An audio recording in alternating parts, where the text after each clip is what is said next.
Ecclesiastes chapter 5. Guard your steps when you go to the house of Elohim, and draw near to listen rather than to give the slaughtering of fools, for they do not know that they do evil. Do not be hasty with your mouth, and let not your heart hurry to bring forth a word before Elohim. For Elohim is in the heavens, and you on earth. Therefore let your words be few.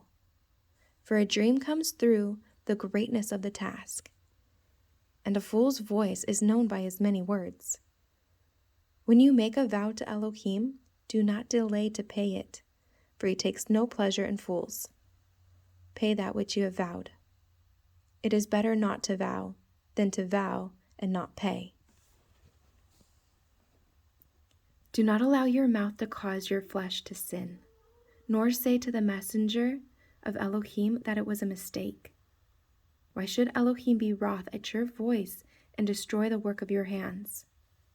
For in much dreaming and many words there is futility, but fear Elohim. If you see the oppression of the poor and denial of right ruling and righteousness in a province, do not be astonished at the matter. For a higher than the high is guarding, and there are higher ones over them. And the increase of the land is for all. The sovereign himself is served from the field. He who loves silver is not satisfied with silver, nor he who loves wealth and increase.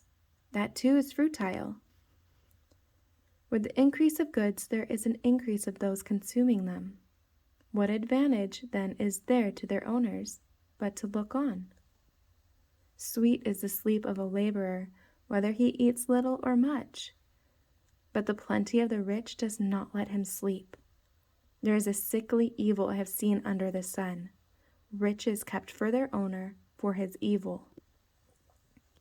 But those riches perish through evil use, and he brings forth a son, and there is naught in his hand. As he came naked from his mother's womb, so he returns, to go as he came.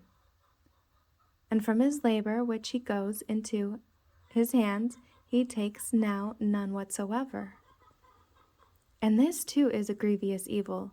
Exactly as he came, so he goes. And what gain has he since he's toiled for the wind?